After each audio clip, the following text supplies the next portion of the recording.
చెప్పగలిగే రోజు అది ఒక చరిత్ర అని చెప్పి కూడా నేను మీకు తెలియజేస్తున్నా. ఇదైతే ఈరోజు కృష్ణగిరి, పత్తికొండ, అనంతపూర్లో జీడిపల్లి, పక్కనే పిఏబిఆర్, ఎండిఆర్ అన్ని ప్రాజెక్టులకు నీళ్లు ఇచ్చే అవకాశం వస్తుంది. ఇది అవుతానే మారాల, గొల్లపల్లి, చెర్లోపల్లి, అక్కడి నుంచి నేరుగా మదనపల్లికి వెళ్ళి చిత్తూరు వరకు నీళ్లు ఇచ్చే పరిస్థితి వస్తుంది. ఇక్కడ ఒక్క విషయం మీరు గుర్తుపెట్టుకోవాలి. నాకెప్పుడు కూడా సవాళ్లు తీసుకోవడం కొత్త కాదు.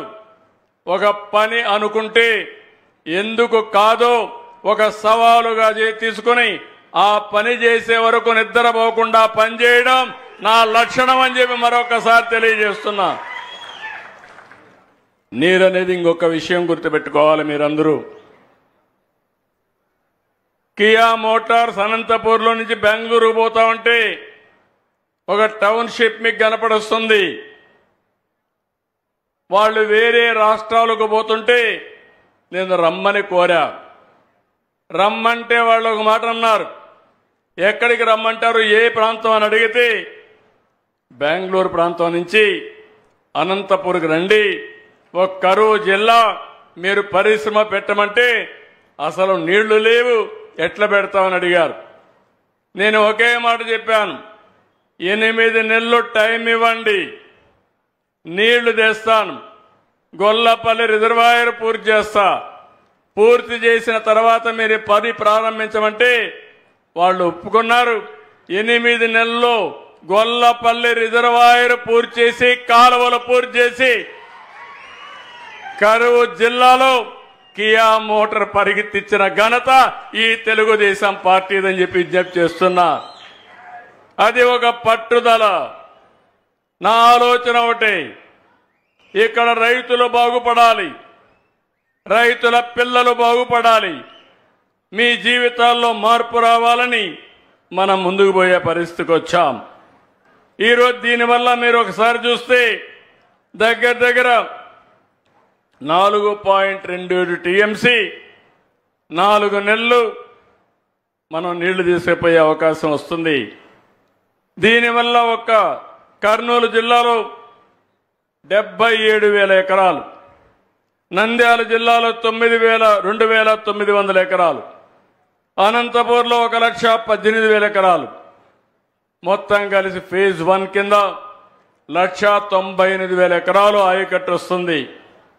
ఫేజ్ 2 కింద అనంతపూర్లోనే మళ్లీ 33,617 ఎకరాలు, సత్యసాయి జిల్లాలో 1,93,383 ఎకరాలు, కడప జిల్లాలో 37,500 ఎకరాలు, చిత్తూరు జిల్లాలో 1,40,000 ఎకరాలు. మొత్తం చూస్తే ఇవన్నీ కూడా ఉమ్మడి కర్నూలు, అనంతపూర్, కడప, చిత్తూరులో 6 లక్షల ఎకరాలకు నీళ్లిచ్చి 33 లక్షల మందికి నీళ్లిచ్చే సౌకర్యాన్ని కల్పించామంటే ఇది నా జీవితంలో మరిచిపోలేని రోజుని మరొక్కసారి మీ అందరికీ విజ్ఞప్తి చేస్తున్నా. ఈరోజు మీలో అందరూ కూడా ఒకటి గుర్తుపెట్టుకోవాలి.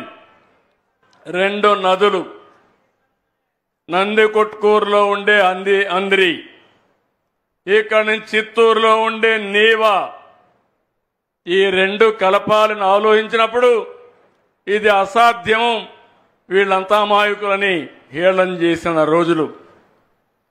అలాంటిది సుసాధ్యం చేశాం, ఒక కళ నెరవేర్చాం. ఆ కళ కన్నింది ఎన్టీఆర్ అయితే దాన్ని నెరవేర్చిన పార్టీ తెలుగుదేశం పార్టీ అని మరొకసారి మీ అందరికీ విజ్ఞప్తి చేస్తున్నా. ఇలాంటి మంచి పని జరిగితే ఈరోజు మీరు ఒక్కసారి గుర్తుపెట్టుకోవాలి,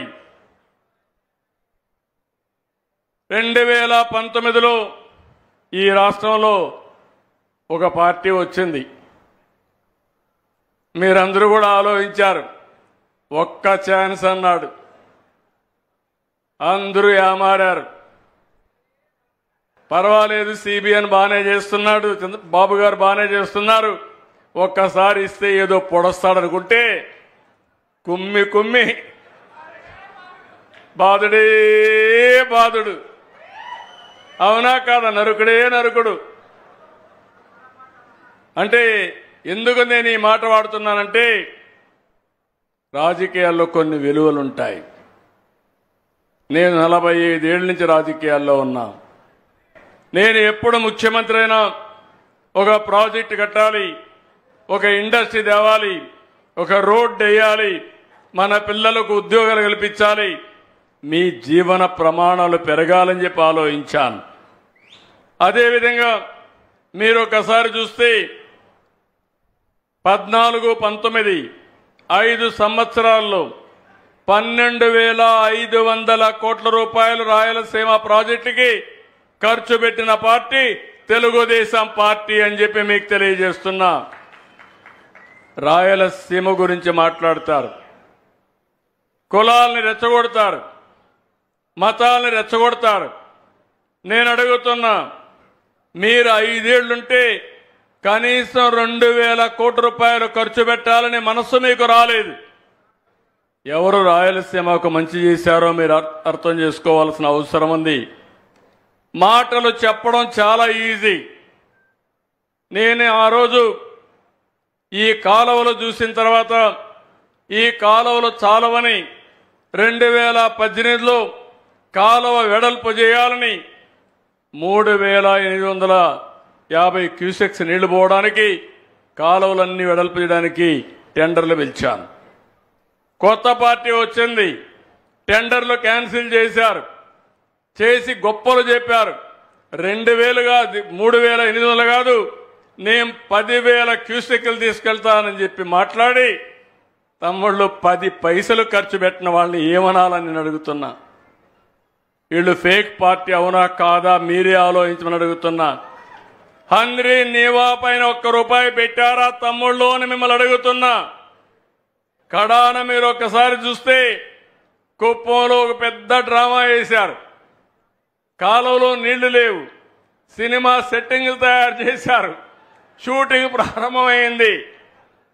నీళ్లు వచ్చినట్టు ట్రాక్టర్లు తీసుకొచ్చి ట్యాంకర్లు తీసుకొచ్చి నీళ్లు వదిలిపెట్టి వీళ్ళు వెళ్ళంగానే నీళ్లు ఇంకిపోయినాయి. అలాంటి డ్రామాలు మీకు కావాలా అని మిమ్మల్ని అడుగుతున్నా. ఇంకా మనలో మార్పు రాలేదా నేను అడుగుతున్నా. అందుకే తమ్ముళ్ళు నేను ఒకటే చెప్తున్నా మీ అందరికీ. ఈరోజు నేను ఒకటే ఆలోచించాను. అన్ని ప్రాజెక్టులు పూర్తి చేసింది తెలుగుదేశం పార్టీ, ప్రాజెక్టుల్ని చెడబట్టింది వైఎస్ఆర్ కాంగ్రెస్ పార్టీ. ఈరోజు మీరు చూస్తే ఇక్కడంతా కూడా రిజర్వాయర్లో మనం చూసినా హంద్రీ నీవా కానీ, దీని మీద వచ్చిన ప్రాజెక్టులు కానీ, పోతిరెడ్డి పాడు కానీ, ముచ్చుమర్రి కానీ, ఇక్కడ గండికోట కానీ, అన్ని ప్రాజెక్టులు తెలుగుదేశంలోనే మనం ఎన్ని ముందుకు తీసుకుపోయాం. ఈరోజు మీరందరూ కూడా ఒకసారి చూస్తే నాకు ఒక జీవిత ఆశయం, నదుల అనుసంధానం జరగాలి. ఈరోజు ఒక విషయం మీరు చూడండి, రాయలసీమలో కానీ రాష్ట్రంలో కానీ ఈ సంవత్సరం సకాలంలో వర్షాలు పడలేదు. దీనివల్ల మనకు కొన్ని ఇబ్బందులు వచ్చాయి. కానీ మహారాష్ట్రలో, కర్ణాటకలో వర్షాలు పడ్డాయి. దానివల్ల నీళ్లు శ్రీశైలానికి ఆగస్టులో రావాల్సిన నీళ్లు జూలైలోనే వచ్చాయి. శ్రీశైలం నీళ్లింది, కాలువలకు నీళ్లు వదిలిపెట్టాం, నాగార్జునసాగర్కి వెళ్లే పరిస్థితి వచ్చింది. అది ఈ ప్రభుత్వం యొక్క దూరదృష్టి అని చెప్పి మరొకసారి మీ అందరికీ తెలియజేస్తున్నా. ఇంకో పక్క మీరందరూ ఆలోచిస్తే ఈరోజు పోలవరం ప్రాజెక్టు ఉంది, రాష్ట్రానికి జీవనాడి.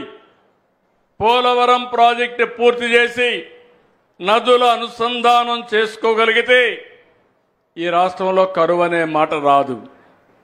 అందుకే ఈ ప్రభుత్వం ఆలోచిస్తున్నాం.